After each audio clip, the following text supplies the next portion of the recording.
Hey there, soccer fans. That's right. Episode 1. Episode 1.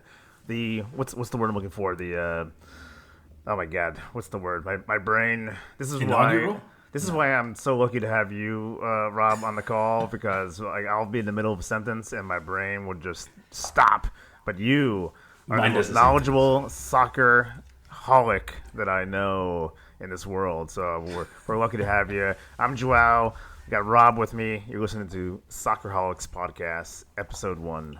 Episode number 1. Yes. Episode 1. What was the word I was looking for? Thank you guys for listening. Let's start there. Thank you for listening. Inaugural. Oh my god. Inaugural, yeah. Inaugural. This is the inaugural episode. Oh, God. Yep. I'm so sorry for you. I'm going to be like, what's that player's name? And you're like, it's Harry Maguire.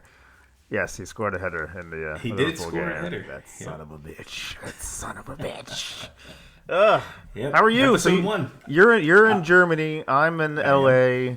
It's morning here. It's evening there. What's going on, Rob? What are you doing? Nothing. Just enjoying being in the heart of soccer world. Yes. Here in Europe. Yeah, so, you are. You're lucky. I'm in a tiny village. Yeah. 30 minutes outside of Nuremberg that no one's ever heard of. Yes, I live in a village, not a town, a village. We have more farm animals than we have people. Oh, you got farm animals. We got everything. Really? Chickens, goats. Wow. Cows, horses. There's a lot here. Yeah. Wow. We get coyotes. Coyotes once in a while. We got some signs. I see them occasionally when we're walking the dogs. There's some signs that say like, "Beware of the coyotes." And I got big dogs, so I'm not really too worried about it. But you got cows and really? Yeah, wow. And yeah. Oh, yeah. Chickens, roosters, everything else. Yeah. Yep. And you're a huge wild. Stuttgart fan. How far is Stuttgart from? Like, if you want to go see a game, what do you got to do? The stadium with regular traffic is about, I want to say, an hour and 40 minutes to get there. Yeah, that's not bad. That not on a game day, just on a regular day. It's about an hour and 45 minutes.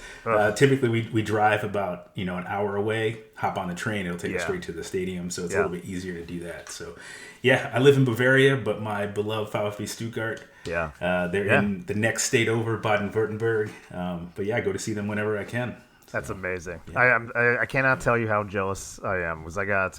Not that we want to alienate anybody who's just tuning in on our pod, but we got MLS, which can be entertaining, and I feel like it's entertainment and it's fun, but they don't and they do have a great fan base, and they do have like a good what do you call it, like the squad, like fan squad section, whatever the kids call it. The ultras. Yeah. The supporter section. Supporters. Yeah, the supporting section. Thank you.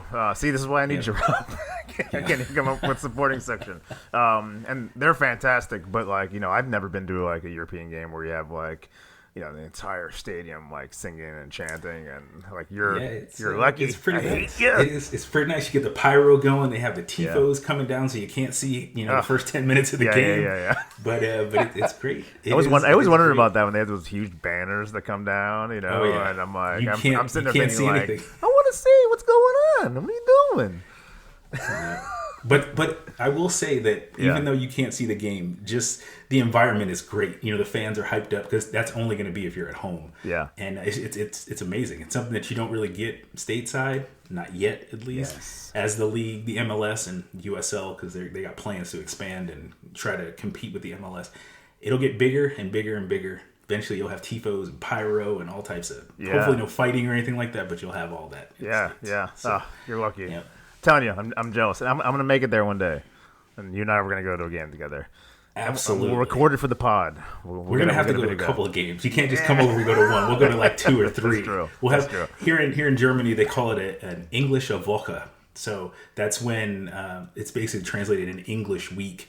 So where you're playing in a European competition, and then on the weekend, so midweek you're playing European competition. On the weekend you're playing in your league. Yeah. So it's like Liverpool is playing Tuesday, Wednesday for Champions League, and then they're playing in the Premier League. Stuttgart this week has an Englische Woche. We play on Thursday, and then we have our normal game on Sunday in the league. Yeah, Oh yeah, it's great.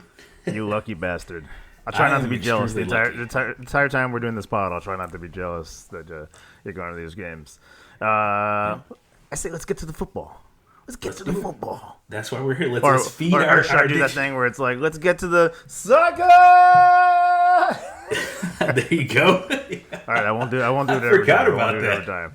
All right, I would say, I got my Liverpool hat on. I got my Liverpool coffee travel mug here, so it's no surprise that I'm a Liverpool fan. And again, I hope I didn't alienate anybody over there, or maybe we just got tons of Liverpool fans now who joined in the pod, knowing that they got one of theirs on the pod. It's Soccerholics here, so everybody's welcome. It's everybody. Everybody is welcome. But yeah, that game, it wasn't a great game, and it's funny because I had a text exchange, and my buddy Louie, Louie. Yep. Shout out to Louie. He's gonna be listening to this and going, "Oh, okay, what's up, Louie? those guys." But I sent him a note and I said, I'm worried about the game with Manchester United because scrappy teams always figure out a way to score, right? Yep. And then foreshadowing, his only response was a gif of Harry Maguire celebrating. I kid you not. And then here we are. Yeah. How far has Manchester United fell to where we're calling them a scrappy team? Yeah, that's the joke. It's like that's crazy. I mean, they had Wayne Rooney playing for them 10 years ago. Yeah. And now. Yeah, I can't really name too many players that play for Manchester United. Yeah, I mean, I think we need to get over the fact that they're no longer that Manchester United that that dominated everything. Like it's just the name now, and it's hard to separate the name from these guys, the juggernauts, right? Like they were the Yankees. They were like Yep. And the Yankees haven't won the World Series since 30. What is it? 1996 or something? Like it's been a long time. I thought they won. They won it after 2000. Yeah, you're right. It was like 2004 or 6 or something like that. Yeah. They've fallen off too. No one's scared of them. So there used to be this fear associated with Manchester United and going to Old Trafford, and I don't know, I guess they got exposed. Their stadium is falling apart. No one really wants to go there and play. You're constantly hearing about their manager being on the hot seat. I mean, he just got a vote of confidence from the main owner, and he said, I think we should give him at least 3 years. But he said that about Eric Ten Hag too, and then he was fired 3 weeks after that. 2 months, whatever. So there's the joke when Amarim takes his mask off. It's Eric Ten Hag, underneath there. And then it's funny because I feel bad. He almost looks like he wants to be fired. Like I don't know. Like he came from Celtic, right? And he was like, I feel like they were dominated. I think they had just won the league in Portugal. Yeah, well, there's only really 2 teams in that league anyway. There's Celtic and Rangers. So that's true. This year might be one of the years that someone else besides Celtic and Rangers win that league. Yeah. But I think if you are in a managerial position in a league like that where there's 2 teams or 3, you're going to be successful no matter what. And then you come to a league like the Premier League, which a lot of people say is the best league in the world. Yeah. You're going to have a hard time. Yeah. And you're going to Manchester United, who haven't been good in forever. I don't know how they he didn't do his research or something. No, you know what I mean? Like, could you imagine going from you're winning everything to just this? It doesn't look like they're just losing, but it just seems like everybody's down. Like you just see the the body language. Even from the stories you hear about the the leadership, and it just seems like. And all the changes, all the corporate changes that they've made and that sort of thing. It just seems like everybody's down over there. But I didn't care. I wasn't happy that they beat Liverpool. So the game ended, it was 2-1 Manchester United. Yep. So it was, we can talk about Isak and how he didn't do anything. It's like he wasn't even on the pitch at all. And you got Cody Gakpo, who is I cracked the joke about that he was like the new Darwin Nunez. He just could not hit the ball. He's Gak post, he just kept hitting. Yeah. Hey, I'm not going to pretend that I made that up. Hey, I came up with the, but he hit the post, I think 3 or 4 times, maybe even 5 times. And a striker at his caliber should really be, hitting the back of the net. Yeah, and so since this game is the first game after the international break, here in Germany, everyone's talking about Florian Wirtz and how he really hasn't done much since he left Leverkusen and came to Liverpool. Yeah. I mean, he's a great player. He was in a system at Leverkusen that just allowed him to flourish.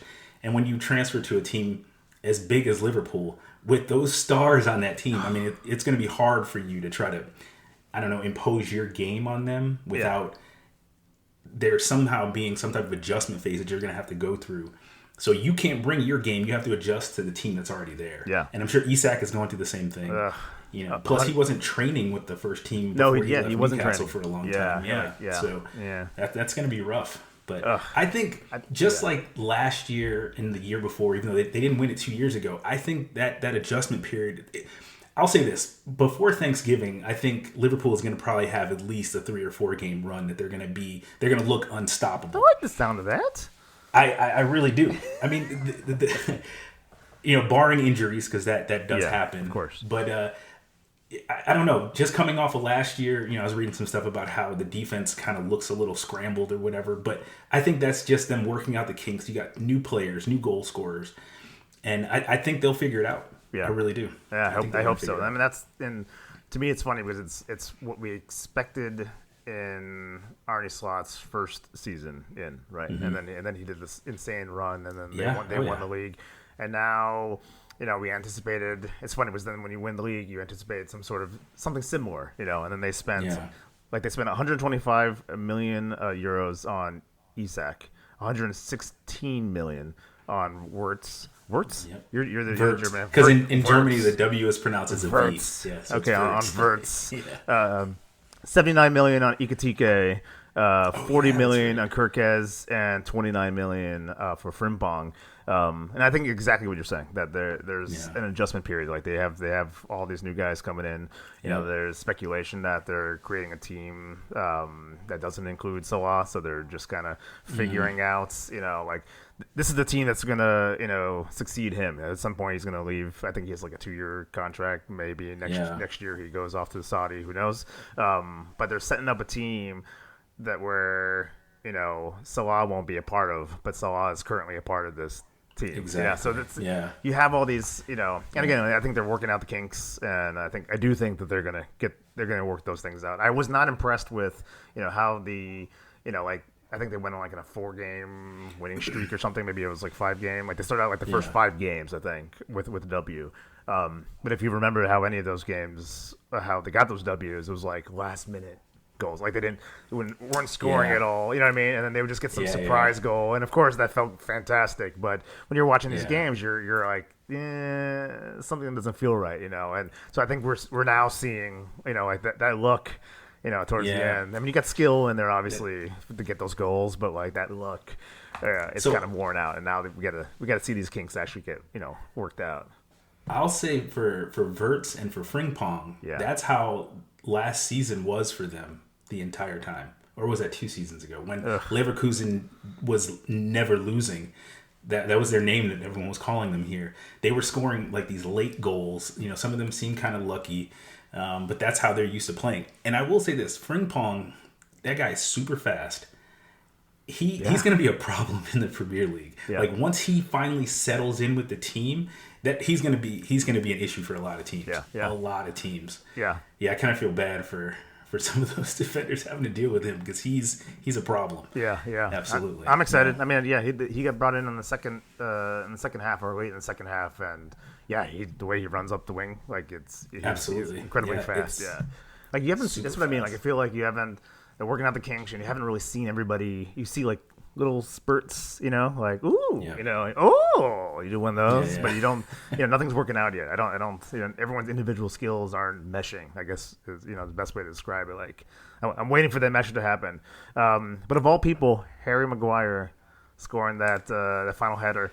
To seal the deal, to get the W for Amarin, who I feel you brought up Wayne Rooney. I joke that I'm a Manchester United sympathizer. Because Wayne Rooney was one of those players for me early on that I'm like, I love this guy. And obviously Ronaldo, their history and stuff. And I didn't feel so bad for, I don't know why, Eric Ten Hag, but something about like Amarin, like I don't know if you remember this, but him, coming into Manchester United, he was so like ready to go. He was so excited. Yeah. You get the nice new, white kicks. He was like, and then now you just see again this dark cloud over Absolutely. him, and he never looks happy. Yeah, and you see and anytime they go under, you kind of feel bad. That's I don't often feel bad for the opposing teams and the coaches and the players, but like I don't know. But I think current Manchester United, it does that to you. I really do, because just imagine what they're getting from their fans. We're only kind of seeing it secondhand. We're not in the stadium. A lot of the stuff you can hear on the broadcast, but the podcast over there, I'm sure they're killing him. Yeah. There's that one guy on. I haven't started following him on Instagram yet, but the guy that said he won't cut his hair until they win 5 games in a row. Yeah, I know that guy. I was talking to my wife about this. My wife doesn't know anything about any team that's not in Germany, and she was like, "Well, how long is his hair?" Like that was her first. That was her first question. Yeah. And then the next thing you know, she's like, "Well, Stuttgart's won 4 games in a row," and I was like, "Wow." Yeah, that's right. This guy would be about to get his hair cut. But this guy, Manchester United, they're terrible. They're not getting the money that they used to. They don't have the reputation. Teams don't fear them. Coaches don't really want to go there.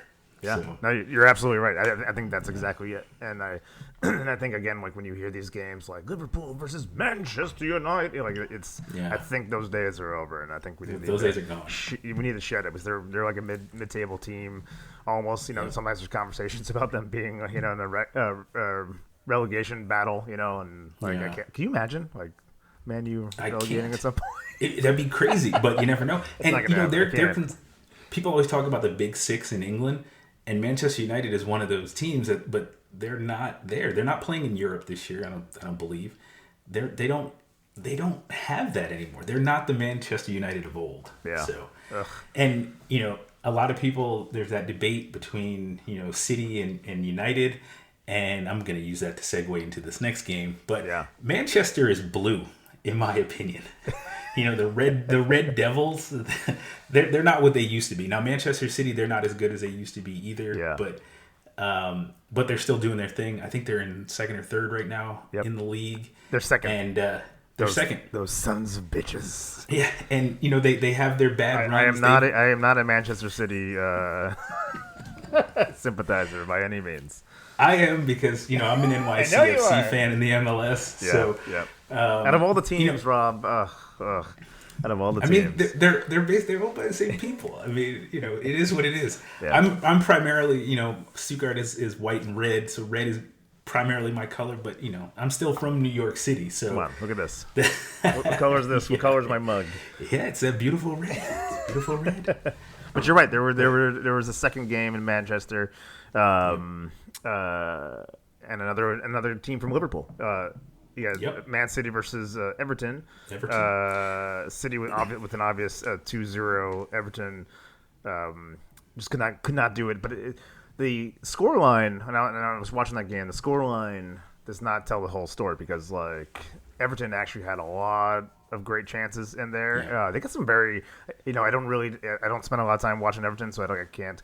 You're probably maybe better with names. You know me. I don't do names. I don't do dates. I don't do names of teams. Why do I have a soccer podcast? I don't know. But I don't know any of the Everton players, but there were some players who are, and I guess I could take notes when I watch these games. Maybe I'll start doing that. We're looking pretty exciting. One of them, one of the forwards had incredible skill on the ball. Where at some point the commentator said, how Messi-esque, as he got through 3 defenders. A lot of sort of like the Gakpo situation, a lot of hitting the post, goals that should have gone in. But you cannot stop Holland. You cannot. Holland. You cannot. Ugh. So I will say this. Arguably, I'll say one of the best players on Everton is actually a Man City player. It's Jack Grealish. Oh, yeah. He's on loan to Everton. Yeah. But I just found out. Calves McGee. Yeah. And his tiny shin guards. I just found out that in England, unlike in Germany, Spain, Italy, and France, if a player goes on loan, they cannot play against their team. I didn't know that. I just learned that this week. That's why Grealish didn't play in this game. Oh yeah, that's right. And he won't play in the reverse That's a Premier League rule.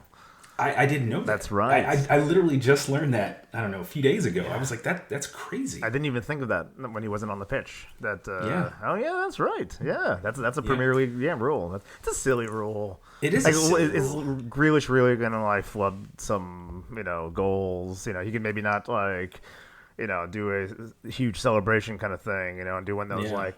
Like they look sad. You ever see those where like they just like walk and they try to look like sad. Inside they're like freaking out, but they're like trying to like absolutely. I don't care. I have too much respect for my previous club. And he could have done one of those. It's a silly rule. It's a silly rule. And I think that the type of player that you're sending to another team. If they score on you, they're looking out for themselves. You know what I mean? Ultimately, they're trying to perform at their best level. There's not a player out there. Well, I mean, I could be wrong, that would throw a game or, potentially do some type of point shaving thing or something like that in a major soccer competition like that. And so I think that rule is outdated. It was probably written in 1861 and it's still on the books. I think they really need to look at that and change that, because no other league in Europe, none of the major leagues are doing that. So, but Haaland, he's one of the best center forward strikers, whatever you want to call it, in the all world. The land. I don't like to say it, but he's got I don't know if it's brute strength, and he's at the right place at the right time. He's just one of the strikers that were at the right place at the right time. They know where to be to get that goal. A lot of times it's a tap in, but when it's him, it's not like he has some amazing skill on the ball, but he has so much strength, and he just like powers. Right? He's like the Kool-Aid man, like breaking through like the brick wall, and he just gets in there. He scores every time. He was when I started 90 plus extra time. He was one of the first players that I really kind of like focused on. He was playing in Austria for Red Bull Salzburg, and this guy was. I think there was one game he scored like it was either 5 or 8 goals. And I was like, who is this? And they weren't calling him Erling Haaland back then. They were calling him Erling Braut Haaland. They were putting his middle name in there. And I was like, who is this guy? Hollywood wouldn't allow that. Yeah. No. And so he went to another Red Bull team. He went to Red Bull Leipzig. Was it Leipzig? And then he just started like destroying everything. Yeah. And he got scooped up. Now he's in England. He'll be in England forever. Yeah. He's just always been that dude. BVB? Am I crazy? He did go to Dortmund. That's right. Yeah, Dortmund. That's right. No, he didn't go to Leipzig. Was it under Klopp too? I think it was under. I think he was under Klopp. Yeah. Haaland would have looked so good in red if he just. That would have been amazing. I know his dad, I think, was a goalie for City at some point, right? Then his dad played for City, so that was like his dream, his dream club. Yeah. And Haaland was actually born in England, so he could have selected to play for England over Norway, but. He decided to play for Norway for his mother. So.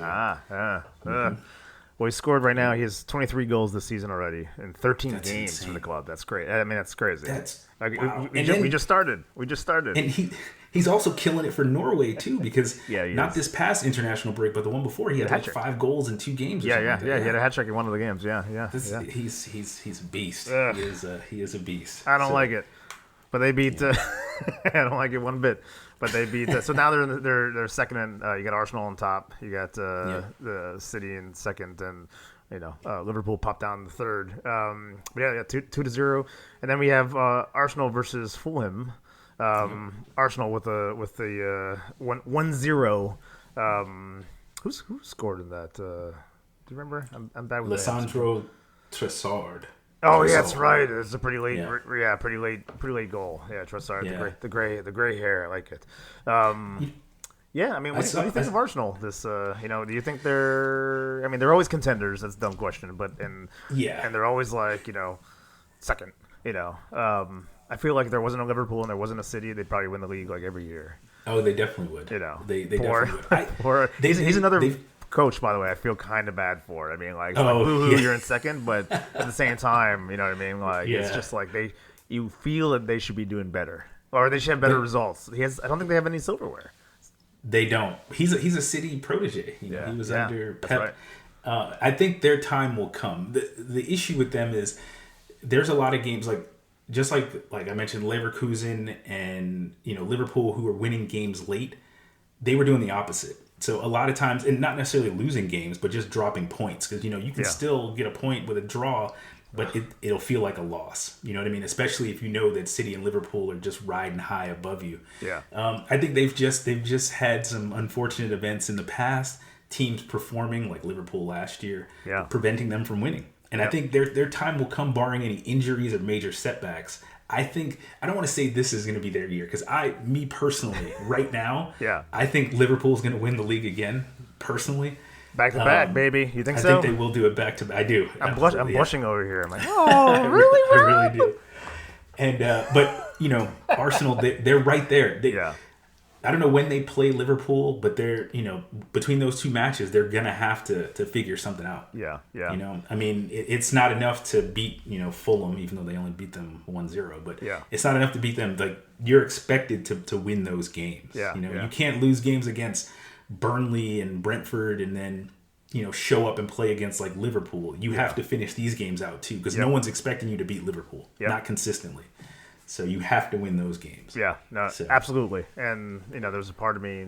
Remember when I first got into English Premier? I want to say 16 years ago or so. And I was Fever Pitch was one of my favorite books. And so I thought like that was like the only team I knew. And I'm like, maybe I'll become an Arsenal fan. Maybe didn't work out that way. And then let's pop out of the English Premier, right? We got Bayern Munich versus Borussia Dortmund. Dortmund. I know I'm pronouncing that right. Harry Kane. Yeah, Harry fucking Kane. Am I allowed to curse on this thing? Like, I think you just got to label it. I'll bleep that one out. But I mean, what? There are some players who, again, like. You got the Iketikes, you got the, I'm obviously, I'm Liverpool centric, and then you got the Isaks, and these guys come over, and again, it's early, and they're not performing at the levels there. Isak had I think 54 goals last season for Newcastle. But then you got like the Harry Kanes, you got like the Mbappes, you got these guys who do go into these huge clubs. And they perform. Lewandowski, and they perform. You kind of like there's a part of you it's like, oh my god, they're going over to the big club, they're probably going to fail and fall apart. But Harry Kane's one of those players who just like I've watched highlights. He hits like amazing goals. Like again, he's also one of those players like he just knows where the ball is going to land. He does. He's not fast. He just knows where the ball is going to be. Listen, Harry Kane has been a problem since he came into the Bundesliga. So the first year there was kind of that curse or whatever because people said he was never going to win a trophy. Actually, his first year we finished above them. We finished in second place. That was when Leverkusen had that remarkable run that they had. And last year he got his first trophy. This year, he's just killing it. I mean, I play fantasy Bundesliga, and if you didn't pick up Harry Kane early, you can't get him now because of the way the budget thing works or whatever. So it's impossible for me to win anything now. So Bayern is always a good team. I think one of the reasons that he's doing so well right now, too, is because of the Club World Cup and Jamal Musiala getting hurt.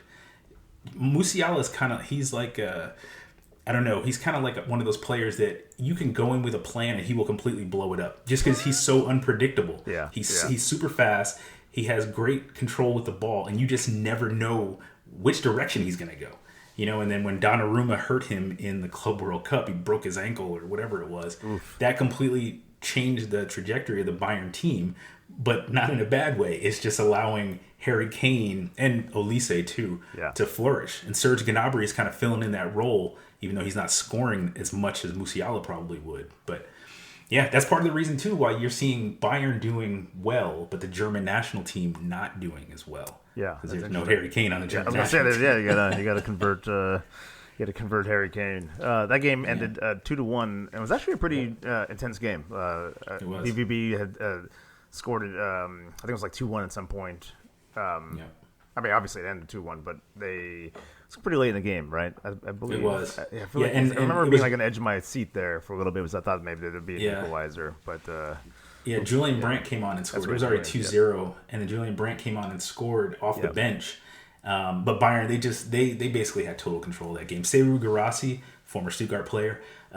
He's one of the top scorers in the league as well for Dortmund. Yeah. He just wasn't able to do anything. I mean, Bayern just had their possession is just great. They're playing at home, obviously, so I don't know. Dortmund just was not able to do anything. Karim Adeyemi plays for Germany, plays for Dortmund. He's one of those fast, kind of scrappy players. He's always kind of there. He wasn't able really to do anything. I saw him on the ground more than I did seeing him controlling the ball. Yeah, so, I don't know. It's one just one of those games. There's one player that I do not like to see scoring goals, but I'm like, that could have been a Liverpool goal. This is my boy Luis Diaz, and I was so bummed. Yeah. I was so excited about him when he joined the team, and just watching him play. Yeah. He's such a firecracker. Like, he's just so much energy, and he just puts his entire body into to these goals. So every time I see him on the score sheet, I'm like we could have used him in the last 3 games. Yeah, he broke our heart during the German Super Cup. Oh yeah. Yeah, so he's a Liverpool guy, but that Bayern team, I mean, the team is full of superstars. I mean, it really is. Yeah, so, yeah. Dun, dun, dun, dun, dun, dun, dun, dun, dun, dun, dun, dun. Can you imagine? I would find that what if they score like 8 goals? Like, do you really want to hear that over and over again? Like, do they ever change it up? The fans do. The fans want to hear that. Believe me, they're dancing. They score. That's like every time like the Yankees score. Yeah, New York, New York. Every time. We got a lot more games to talk about, but let's take a little break, and we'll pop back and we'll get into some of the La Liga games that came up. But before that, we got to talk about Stuttgart. I always want to say Stuttgart, and then someone's like, "It's Stuttgart, you idiot." Stuttgart. Come on. Yep. And we're back. Welcome back. That break was too long, Rob. I missed you. I went and grabbed a couple French fries. Oh, good. Good. Bring over your Stuttgart friend because, let's talk about the Stuttgart game against Wolfsburg. Yeah, so this game actually had some weird stuff happen in it. Yeah. I mean, we won 3-0. 3-0. Nice goals, Wolfsburg. too. Nice goals. Oh, yeah. It was on the road. Yeah. And I learned this today, doing a little research. For only the 17th time in Bundesliga history, we had a player that scored in both fixtures for the opposite team in the same calendar year. So Thiago Tomas, we sold him to Wolfsburg. My brain's trying to get the math on that. Yeah. So we sold him. Rob. Yeah, we sold him to Wolfsburg like two years ago, I think. Yeah. And in January we played. So this is last season, but this calendar year we played against Wolfsburg, and he scored in that game against Stuttgart. So now he's back on Stuttgart, and he scored against Wolfsburg. Oh, I see. This season. So it's the same. He's only the 17th player ever to do it. Yeah. That's why he did not celebrate during right after the goal. Yeah, I was wondering that. I don't know all the Bundesliga nuances, but I did notice that he didn't celebrate. He did not celebrate. He did one of those, he was just like blown up on the inside, but it just gotta, you gotta do it. We have this new kid that we signed from Real Madrid this year. He's turned out to be this great player. So after Tomas scored that goal, he's all excited. He runs over to him. He's like, trying to jump on him. And Tomas is just like, no, just chill. I used to play here. I can't celebrate. Yeah. But he wasn't understanding that because that's not a thing for him. He's like, no, you scored an amazing goal. You got to celebrate. Yeah, yeah. So I'm just glad in this game that we were able to score 3 goals. Wolfsburg, they kind of had us kind of running around kind of wild. We played this game without a true striker. We had Tomas playing up front. Didn't seem like it. Yeah, so Demirovic, he just had a toe injury. He's out till like February. Dennis Undav, he came off the bench. He's still kind of nursing something. So we played this game really for the first 65 minutes without a true striker, but we were still able to get it through. Maxi Mittelstadt plays the German national team. He scored a goal, which was bonkers. I mean, he's not that guy. He just puts the cross in, for whoever's gonna. Nobody heads on Stuttgart really, so he usually puts the cross in for somebody to just kick it in. But he was able to score. Angelo Stiller, he scored the last goal. He's also a German national. He's our most valuable player, most expensive player. on the team. He just put the icing on the cake, made the bus ride back to Stuttgart that much better. Yeah, so, and it popped you guys up to what, third spot third at the place. table? Yeah, yes, third place. This could be your year. Could it be you? So we really haven't. What's the apprehension? We still haven't really played anybody yet this year. So we still have to play Bayern. We still have to play Dortmund. Yeah. We still have to play Leverkusen. And because we're playing in the Europa League this year as well, so those Thursday games don't give you a whole lot of rest for that Sunday game that's coming up. So that English Avoca that I was speaking about earlier, it can kind of mess things up a little bit. Yeah. So I asked you via text, I think a couple weeks ago, because I watched a Newcastle game. And you'll know his name. I don't do names. I don't do names of players. Yep. But yeah, it was this like incredible player, and I'm like, wow, where did he come from? And I looked it up, and it's from Stuttgart. So I hit you with the text. And how is that affecting your team to lose a player of that stature? Because he's looking good for Newcastle. Yeah, so he scored in every game in the German Cup last year for us that we won last year. German Cup that's gotta hurt. Yeah. So. Yeah, having that goal scorer gone, it just kind of hurts us. Plus, he's a pretty, he's 6'7", so he was a big presence in the box. But he has the ball handling skills of someone like Messi or Ronaldo. Yeah. So he can get the ball outside the box. He's kind of awkward when he runs. He's like big, tall, and again, just like Holland uses a lot of his strength, right? But it's incredible. He doesn't really use any strength at all. Yeah. He kind of does this little twinkle toes thing, and he can just get by guys. And something that's really upsetting is that for this year so far, he's just scored a header for Germany against Northern Ireland. Yeah. And then he scored 3 goals for Newcastle. I believe all of them were headers.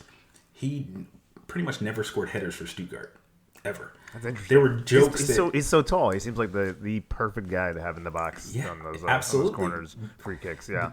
There were jokes that he should train with the volleyball team in Stuttgart to practice his vertical, and maybe he did. Maybe, I don't know, because now he's scoring a header. Seems like multiple times a month now. God damn you bastards! Yeah, we needed you. Yeah.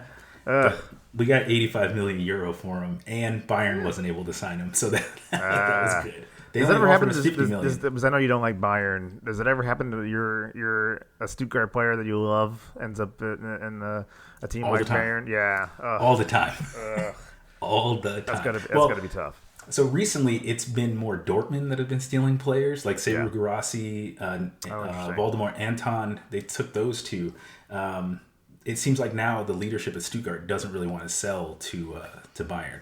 Yeah. Which I completely understand. They already have enough superstars. It seems weird to me too, because you think like maybe Stuttgart doesn't seem like a mid-table team. They seem like upper echelon. No.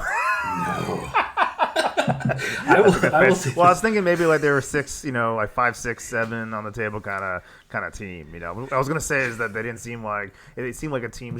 Sometimes you get these middle teams, right? Middle table teams, and they'll get a player. Like I remember, this is going way back, but I remember when Lukaku was on Everton. Oh yeah, and he was amazing. Like he was like scoring goals constantly, and I'm like, I love watching this guy play soccer. Oh, yeah. And then they and then obviously he goes off to greater, bigger things, and then Everton is just Everton. But you have like these mid-level clubs that just sell players that just make money, and they grow these great players, and they just kind of maybe it's less important to them that they go up in the table or they try to win the league, So I thought of Stuttgart as maybe one of those teams that wanted to win the league and they wouldn't be selling like their best players, that sort of thing. But you're saying.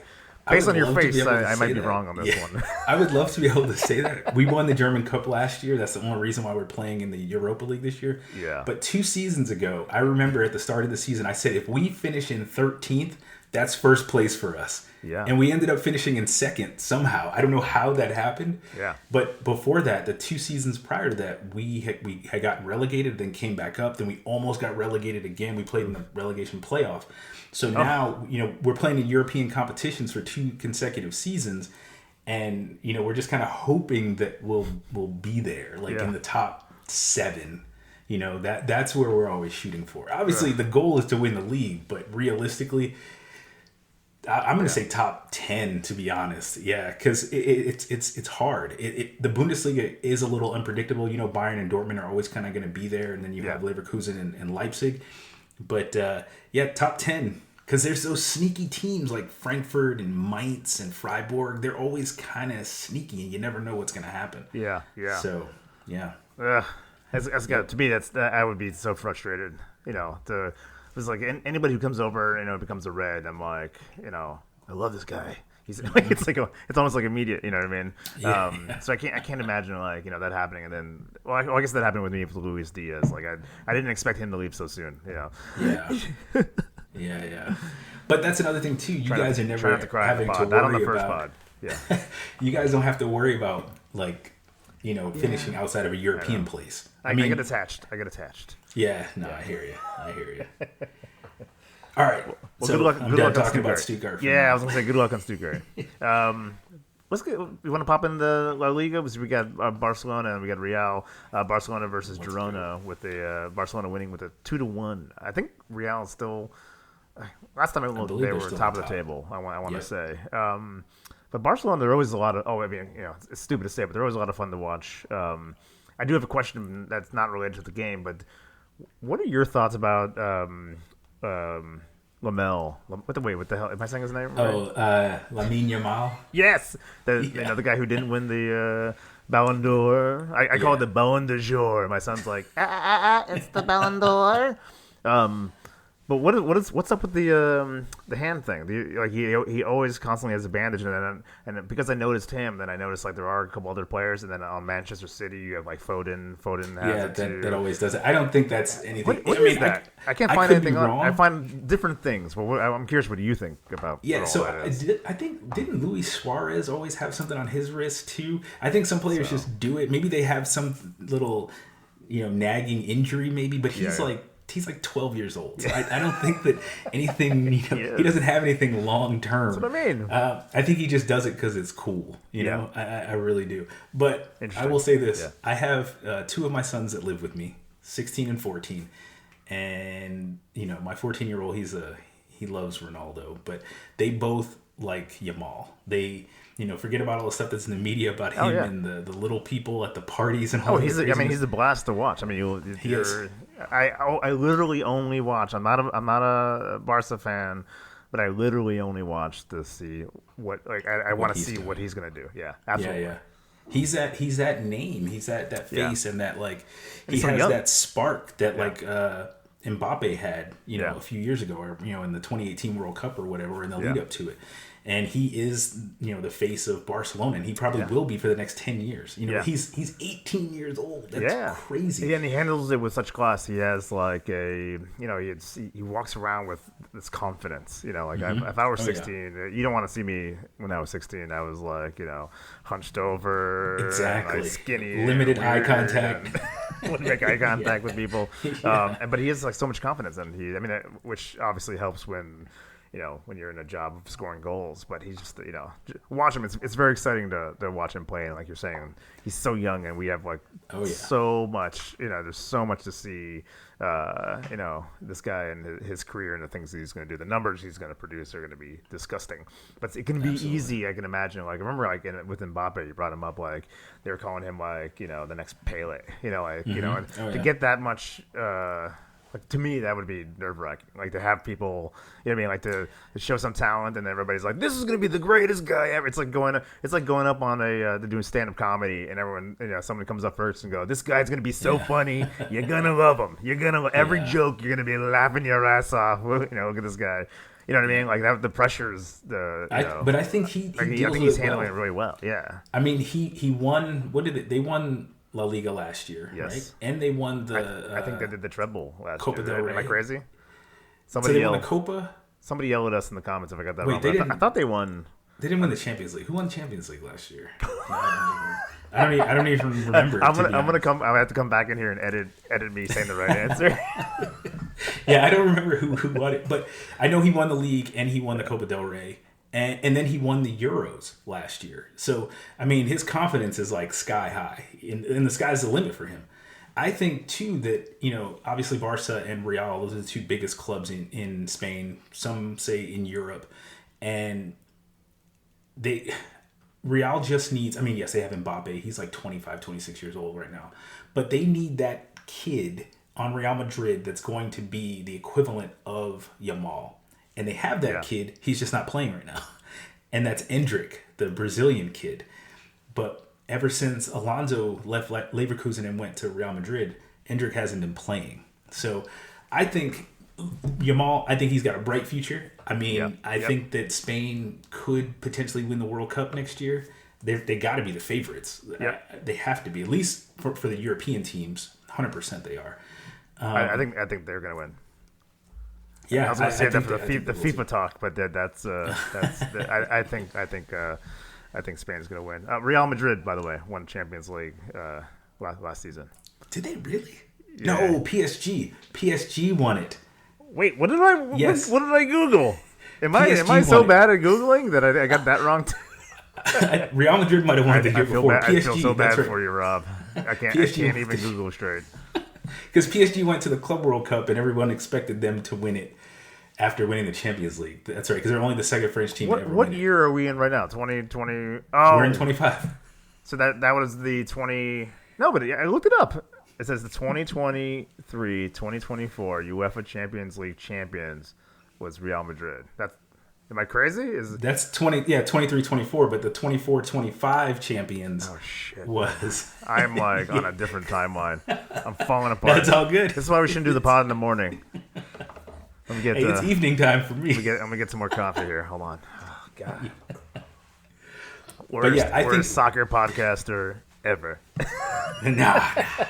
I think he's got a really bright future, barring injury or just having some crazy situation that he puts himself into. He's got a really bright future. Yeah, so I agree wholeheartedly. Barcelona win that one 2-1. Real Madrid versus Getafe. Real with only a 1-0 win there. Of course, Mbappe scoring. Of course, am an Mbappe guy. I've always been an Mbappe guy. I think he's incredible. He is. In my brain, it still goes back to like who scores a hat trick in the World Cup final, and not even win, Yeah. But he's absolutely incredible. Imagine how we'd be talking about him had they won that. Yeah, he would have won 2 consecutive World Cups. Oh. And I think he was like 23 years old or something like that when that happened. That would have been crazy. He's incredible, and I think about Spain winning the World Cup because they're just from a team standpoint. I think those guys are they're the juggernauts, and I think they'll probably win. But then I think about France, and I think about Mbappe, France has a lot of just stars. Incredible. Yeah. And I know when he came over to Real, he had like a little bit of a slow. A slow start, and people were starting to think like, "Oh, is this the right move?" But it's absolutely. I mean, this guy scores a goal, literally, if not 2, every single goddamn game. And like I was saying earlier in the pod, like the Hurricanes and these guys, he's one of those players who can go over, fulfill their dreams. He's dreamed about, following the footsteps of, Ronaldo, right? Not Brazilian Ronaldo, CR7. CR7. And here he is. He's scoring goals. He's making it all happen. Like I think his I don't have his numbers in front of me, but they're just absolutely bonkers. And I think why can't he wear a red shirt? Yeah, I don't know. Why can't I get an Mbappe? I think England might be too rough for him, to be honest. I really do. I think he'd have a hard time playing in England. Yeah. I think a lot of people have a hard time playing in England, at least initially. So but. He's really good. He's super fast. I kind of feel bad for him because he left PSG and then PSG won the Champions League, and that's like the one thing aside from the Euros maybe that he wants to win. And who knows, that might happen this year. I hope Real Madrid doesn't win it, but they probably will. Their team is stacked just like PSG, and I think they just have the ability to do it. Yeah, 18 goals so far this season. Oof. 9 goals in his last 6 games. Like I think he's on a trajectory, right? Like he's on fire, and he's just going to continue to. How many did you say? 18. It's 18 goals so far this season. Yeah. In October. It's only October. Yeah, it's unbelievable. That's insane. Wow. Yeah. Wow. Unbelievable. That's crazy. That is insane. But it was only a 1-0 win. They were playing on the road. I'll give them that. But. Like I mentioned with Arsenal and Stuttgart, these are the games that you're supposed to win. We probably were expecting at least 2 more goals on this, but they won it on the road, and I believe they're on top of the league, right? Don't ask me. I want to say yes, but I've been getting everything wrong. Everything. Yes, they What's are. wrong with me? They got 8 wins, 1 loss. They're sitting on top, 2 points ahead of Barcelona. Ugh. Going back to Louis, he's probably crying every single day with Real on top. What's the German word where it's like you feel giddy when your friends' teams are losing? It's like Schadenfreude or something. What is it? Schadenfreude. Yeah. Schadenfreude all day, baby. Schadenfreude all day. Yeah, but his Barcelona's in second place. Yeah. Your Liverpool, my Stuttgart, we're only in third. Yeah. So. Yeah, that's true. That is true. Yeah. Oh man. I think that'll do it for the games of the week. Those were like the guys. Those were the games that got me tingling. But let's take another break and then let's talk about the FIFA 2026 World Cup and whether or not we can afford to go. We'll see. We definitely can't. So we talked about it a little bit. I'm not going to be able to afford to go to the FIFA World Cup in 2026. I'm kind of bummed. You sent me. Let's talk about it. We found out that FIFA, for the first time in their history, will be doing dynamic pricing. And if you don't know what dynamic pricing is, have you ever tried to book an airline ticket during the busy holiday time? You'll see that it's like 3 times more because more people need it. The demand's up, and so they're going to hike those prices up. Try going to a Taylor Swift concert, you Swifties. Nice try, because they know you want to go, and they're going to hike those prices up. So FIFA's doing that now too, right? The best example that I have for that, I've only flown into LAX once. I didn't leave the airport. Yeah. The best example of dynamic pricing is if you're trying to take an Uber from LAX to anywhere at 2 o'clock in the afternoon versus trying to do it at 8 o'clock at night. Oh yeah. Yep. That's dynamic pricing. How the drastic change between how much that Uber is going to cost you with those times, depending on the day of the week and blah blah blah. What game it is. That's how FIFA is doing this. It's I flew in a couple weeks ago, or about a month, maybe it's more than a month. Man, I'm so bad at my timelines, but it was like $85 to get back over here. Yep, it's terrible. But you sent me this chart of the 2022 ticket prices. And now the upcoming 2026 ticket prices. Looking at the final in the first tier. So there's 4 tiers. In the first tier, you could have gone to the final for $1,600. Yep. Okay, but that's that, and that's the most expensive ticket, and probably not resale. But that was if you were to get it through, the right channels, FIFA channels, it would just be about $1,600, and the cheapest being at a final $200. Yeah. 2026, you're looking at $6,300 for the first category, and the last category being $2,000 to sit in the bundies. It's criminal. It is criminal. And then if you look at the pre-sale, I think I sent you one. It wasn't a joke. It said, I'm like, are we going? And it was somebody was trying to sell their ticket for $500,000, on the field level. I mean, we could go, but it'd be the last thing that I'd be able to do on Earth. I would have to die after that. Because all your family plans, they just go right into that vacation jar, yes, and absolutely. Go to sit in the boondies, Yeah. I mean, to me, the game is for the fans. Without the fans, there is no FIFA. Without the fans, there's no club. Without the fans, there's no national team. And FIFA is pricing regular people out of being able to go to these games. Yeah. Are there? Obviously, there's going to be rich fans, but it does change the dynamic, right? So you have people who are fanatics, they're soccerholics, if you will, absolutely, who are not going to be able to afford, and not only maybe by themselves, but if you've got a family of 4, how do you drop in $2,000 per ticket? For all 4 of you guys to go see, the World Cup. So it really does alienate everybody. You got folks, and like I said, it's going to change the dynamic of the game. You're going to have people who can afford to go. Who are rich. You got to be rich if you're dropping $6,000 on. Absolutely, 100%. But if that's all who's going, because those people are going to go to because they can, right? Yeah. So you watch a World Series game, and you got all the who's sitting there. You got Spike Lee at the Yankee game. Yeah. These guys do it because they can, and they love it, but also they do it because they can, and those are the folks who are going to be on there. Not the true fans, not the Soccerholics. It's it's kind of a bummer. And then it being in, like, I know we have a lot of games in LA, and I was absolutely gonna go. And now there's like a part of me that's like, like maybe I can go to like I don't think the group stages are. I think the group stages are going to be in Mexico and Canada, and I think the U.S. is getting all the round 16 and up. Yeah.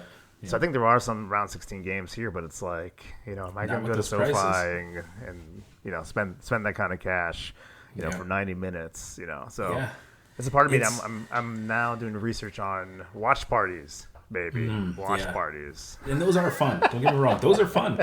Yeah. That's got to be a lot cheaper. Yeah, 100%. Last year, I was fortunate enough to be able to go to the Euros. I saw Germany play against, I believe it was Hungary, in the Stuttgart Stadium, which was great. Yeah. And that didn't break the bank. I had really, really good seats. But if I try to get those same seats for a group stage game at this World Cup, we're not eating for 2 weeks. we're not. It's crazy. And max out all the cards. And it's so upsetting. And then I read something that FIFA is going to be the only authorized reseller of tickets. So if I buy a ticket and I want to sell it to you because I can't go to the game, FIFA is going to take 15% of what I'm selling that ticket for, and then on top of that, they're going to charge you 15% to purchase that ticket. They're making so much money, like hand over fist. It's absolutely. So and there's no cap on resale. I mean, it's absolutely bonkers. Not only that too, that you have the process of this lottery, that you have the privilege to get tickets. I don't know about you, but when I joined, and also I was just curious. I wanted to see if if I got through the lottery, that if my ticket prices would be like $6,000, and I was going to be like, nope. But I did get an email. Unfortunately, your entry was unsuccessful, and you have not been allocated a time slot to purchase tickets. Yeah. I don't know if you fans out there got that same thing. I know a lot of folks who got that same exact email. So I don't know who's getting in these lotteries. I don't know if they looked at my it's like a Visa thing, and they're like, this guy can't afford. That was another thing. Yeah, you had to pay. You had to use a Visa card in order to be able to get into that lottery, right? Yeah. Because Visa is one of the official sponsors. Yeah. I don't know. They're pushing fans out that really, really want to be there. Yeah. And I don't know. They're not going to have a situation where it's like the Club World Cup where the stands are empty because everybody's still going to come. I'd love that. In 2006, I was here in Germany when the World Cup was here, and there were people there were games like Ghana versus Trinidad it was crazy, and it wasn't just in the stadium. It was like in whatever city those games were. It was amazing. And now people are going to be priced out of being able to go see that. I don't know how much money people from Trinidad and Tobago make. I don't even know if they're going to make it to the World Cup, but those people still should be able to come. Americans can't even really afford a whole bunch of stuff now, and it's in our country. It's insane. It's going to be wild. So, it's not cool in FIFA. It's not cool at all. And the worst thing is there's been so many, there's always controversy with FIFA. It's been their thing. And the sad thing is we're still going to watch. We're still going to watch. I'm going to watch 100%. No matter what. I'm a soccerholic. I can't not watch the World Cup. Is there I'm trying to think what could they do that I still would not watch the World Cup? There are people who are like, you know what? That's it. I'm boycotting the World Cup, and they haven't watched the World Cup game or whatever. They have all the controversy in Qatar and the workers who built the stadiums and that whole thing. And I remember a podcast that John Oliver did on he joins Men in Blazers annually, and they were talking about that, and we're still going to watch. Yeah, I'm still. We're even with the controversy as bad as it gets, am I really going to miss the World Cup? It's like the greatest, competition. I get just thinking about it, talking about it. I get tingles. I decorate my entire house. I put flags. I get all the country flags. Really? I have a little shrine that I do, like the Brazil national team, all with the Neymar framed. The candles aren't real. They're like the little electric candles. It's kind of funny, but it's like my little decor thing. But yeah, I mean, we're gonna watch no matter what. Absolutely. It just sucks that for it to be unattainable. I was when they announced that it was going to be here, and then when they announced the games and where they're going to be, looking at the schedule, I was so pumped. I was like, I cannot believe I'm going to finally go. Yes. to the World Cup. They haven't been here since what? 94. 94, yeah. 94. That's like a million. Was that 30 years? Which I'm not good at math. Yeah, I feel like it feels around 30 years. Yeah, I was born in 81, so that would be, so that let's just call it. Let's call it 30 years.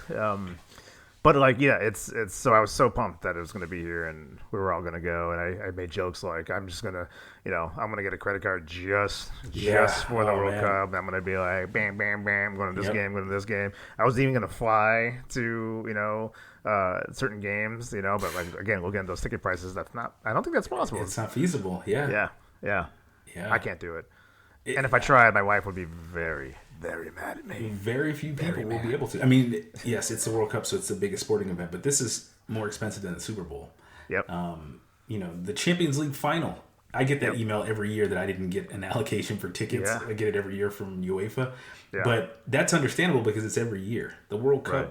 and this is going to be the biggest World Cup ever. Yeah. 48 teams. It's going to be amazing. And we're priced out of it. So I can't wait. Yeah. I can't wait to watch it at home. The presentation will be good. It's like down the street. Oh, there they are at SoFi. I'm at home. Yeah, so I'm not going to go through this entire list of teams that have qualified for the World Cup yet. Some exciting ones, though. What's that? I said some exciting ones. Exciting ones. Yeah, I watched the Egypt game, so I get to see Mo Salah, which again was going to be very exciting to see these players live, on the pitch, Yeah. But I got to see that game, and I was very excited about Egypt. I don't think they qualified. Did they qualify last? They weren't at the last one. Nope. Yeah. I think the Africa Cup of Nations is in January, February. So I think this is going to be a big year for a lot of these African teams. And then there's more teams now. So I don't even know where to start with this, but we got 2 debutantes. So like Uzbekistan, they qualified from the AFC, and then one of my good for them. One of my secret national teams that I follow, only because I've been there, is Cape Verde. I mentioned to you there's going to be 3 francophone country or Lusophone, not francophone, Lusophone countries. Yeah. But Cape Verde and Brazil, those 2 have qualified. Portugal still hasn't qualified yet. But the nation of Cape Verde, they're basically Brazilian. I'm going to go ahead and say it. They're like a mixture of like Brazil, Portugal, and with a little bit of Africa mixed in there, like Western Africa mixed in there. So that's the team that aside from Germany and the U.S., obviously that I'll be supporting. Cape Verde is like they're my dark horse, and I'm hoping they make it out of the group stage. They're called the Tiburons, I think. They're like the Blue Sharks, I think, or something like that. But that's the one team that I'm hoping does really well. That would be amazing. It would be, and it would be great to see them in person. Yeah, because I remember in the last World Cup, you had like these, like with Morocco, like how it was so exciting to watch those. It's fun, like watching the underdogs like get out of the group stage and then they get through the round 16. That would be very exciting to see a country like that get far into the competition. And they have a pretty big Cabo Verdean population in and around Boston. A lot of people don't realize that they have a huge population of these people that will be going to these games now that they qualified, if they can afford it. They might not be in the stadium, but they'll be tailgating or whatever, because that's one thing that Americans do quite well is we can tailgate. Yes, so, that's what I mean. I think we're going to be doing a lot of tailgating. Yeah, you got a good list here. You got Brazil. That's very exciting, of course, for me. Yep. All the obviously the automatic qualifications goes to Canada, Mexico, and United States, which has been interesting too, and a lot of not controversy, but you have those teams playing these friendlies and they're not really playing very highly competitive games. So we'll see how well they do. Though I think they're having a new run, so there's a lot of weariness with Pochettino on how well if his project is working. But I think they're in the last. I think they won their last couple games, and they're starting to look good. So, but again, I think it's a little.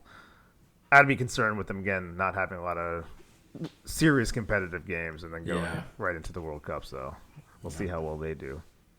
South Korea, we're gonna see a little sun, a little sun in the World Cup. Absolutely.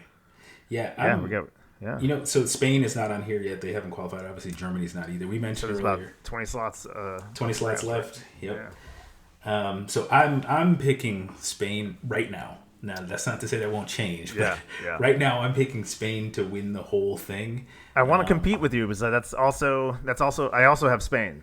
I also have Spain winning it all, but I hate agreeing. So I feel like I need to have I don't want to say France because I really hate it when France wins. I love Mbappe, but like once he puts on the blue, like it changes a little bit. I mean, it's exciting to watch him play, but nobody wants France to win. Nobody wants France to win. But keep in mind, so England has qualified, and they went through qualification. They didn't give up a single goal. Yeah, they won every single game. And Thomas Tuchel, who was he was at Dortmund before. Eventually, he's going to be the German national coach at some point. He only signed a contract for 1 year, so he's only there for this World Cup. For the World Cup, so I think England might be there. They got some solid names. I don't know about their goalkeeping, but they got some pretty solid names. Yeah. So we'll see, and they're playing well. They have quite a squad. Yeah. All right, I'm gonna go Brazil. Yeah. They got a good team too. You get Spain. I got Brazil. Brazil. So. I think we're gonna have to take another break. Let's take another breakaroo. And we're back. Welcome back. Let's talk about some of the games that are coming up. What's making you tingle over there, Rob? Well, obviously my Stuttgart tingle. Obviously, yes. we got a rough couple of matches. I've talked about the English Avoca a bunch of times. So our next game, Thursday, Europa League. We have to travel we are traveling all the way to Turkey to play against Fenerbahce. Turkish games on the road for non-Turkish teams, or even Turkish teams, is always rough. I don't expect us to get any points out of this game. I think we're probably going to lose this 2-0. It's going to be rough. Really? Yes. And, one of my favorite players is playing for Fenerbahce now, a name that I never thought Stuttgart would be playing against. In goal, Ederson. I think Stuttgart is going to have an extremely difficult time playing against Fenerbahce. They're a good team. They haven't qualified for Champions League in a long time. Yeah. Oh yeah. So it's going to be a rough game. And they don't have that English Premier rule where you can't where it's not allowed to play against his. Well, that's actually that's only with that's only Premier League. Yeah. So that's for loans only though, right? That's for loans only. Yep. Yeah. Okay. Yep. All right. Okay. So hopefully, we don't lose any players during that, but I have zero expectation of us even getting a point out of that game. I'm just a realist. Then on Sunday we'll host Mainz.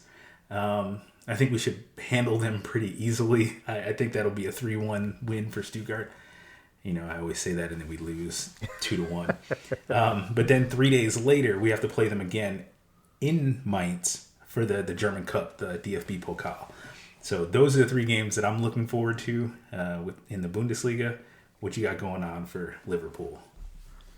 We got Liverpool playing Brentford, which will be. I'm hoping we get back on track, and some of these players, these million euro players, step up, and we actually stop hitting the post and start hitting the back of the net. So that'll be interesting.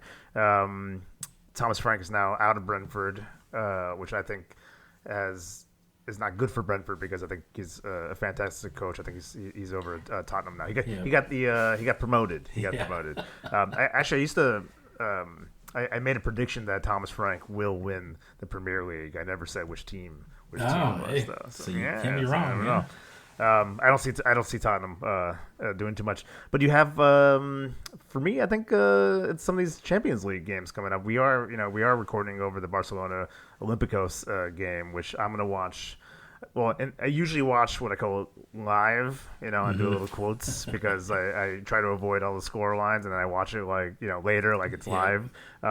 This time I had to look, and already Barcelona is beating Olympiacos 6-1 with a couple of Rashford bangers and Yamal penalty kick and a couple of Lopez goals. But that's what I think that was going to be a game I was going to watch. I didn't look at the schedule before we scheduled our pod. I might have pushed it a little bit.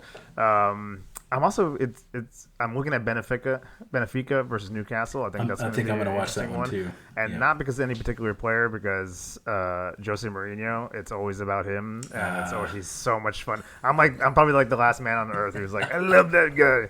I don't know if you know this about me, but I love watching, either like players who are just insane and just do ridiculous things. Like I like the drama. Yeah, and he brings so much drama to every game, and he makes it about himself. Absolutely, see him, he's the special one. He's the special one. I don't know in which way, but he's but he is special. But obviously, I talked about the Liverpool Premier League game, and I care about winning the league. But Liverpool are playing. You tell me how to pronounce this. The Frankfurt. I can't say it. I can't even pretend to say it. Eintracht Frankfurt. Yeah. What's the matter, California? And so I could be wrong, but that basically would be like calling them Frankfurt United, basically. Ah. Yeah, the Eintracht. Basically, I think that's what that means. I think. Yeah. I gotta ask my wife. I'm probably wrong. I'm just a dumb American. Yeah. Well, it's good. I'm excited about that one. That's smack dab in the middle of the day, which is like a nice long lunch. That's a long lunch right there. There you go. That's a long lunch there, Rob. Yep. Excited about that one. Obviously, you got Real Madrid versus Juventus, who it is at the same time, so that might be watched live later. Yeah, later on. But those are a couple of games that I'm excited about. A little bit Liverpool centric, but I'm excited about it. I watch literally, we're going back to Soccerholics. I will watch anything if there's no games at all, and it's like an NCAA, women's, college. I kid you not. You're laughing, but I will literally just have that on. I just need to have it on when I'm working. If it's just like in the background, I need the sound of footy happening somewhere in my life for me to feel normal. So, listen, I watched all the Champions League games. I was watching the Stuttgart women play this past weekend. Yeah, so I have zero issue. I do the exact same thing. Yeah, I'll watch old games. I don't care. Yeah. I've still gone back and watched games from Euro 2000, from when I was first stationed here in Germany, and I was following Portugal back then. Wow. I have zero issues watching old games. I'll watch whatever's on. Yeah. 7-on-7. And if you two are a soccerholic, this is the pod for you. Our goal, 100%. Rob, is to be everybody's fourth, fifth favorite podcast. I listen to a lot of podcasts. I walk my dogs when I do errands in the car. I always have a podcast, but then I always run out. I listen to my Men in Blazers. I listen to, oh my God. This is me trying to come up with names, but I got 3 or 4 more in there. But eventually, you finish them, and then I literally start searching. Like if I caught up for the week or whatever, I start looking for other ones. We want to be that fourth, fifth for you, where you run out of your favorites, and then we're your fourth, fifth favorite. Absolutely, I'm good with that. Hey, Soccerholics, that's our goal. They're gonna listen. They're gonna listen no matter what. Just like we'll watch whatever, they're gonna listen. So. That's our fan base. Is the people who are absolutely obsessed and are constantly looking for soccer content. Yep. So they gotta feed that addiction with some passion. Addiction, the passion. Well, Rob, we did it. I think episode 1 is in the bag. Absolutely. Yep. Right. Here we are. Look at us. Here we are. Yes. Stay tuned for episode 2 dropping most likely next week. Absolutely. Yep. We will be here. See you later, soccer fans. Thank you for listening. Dun, dun, dun, dun, dun, dun, dun, dun, dun, dun, Yeah, we don't want dun, Bayern dun. scoring.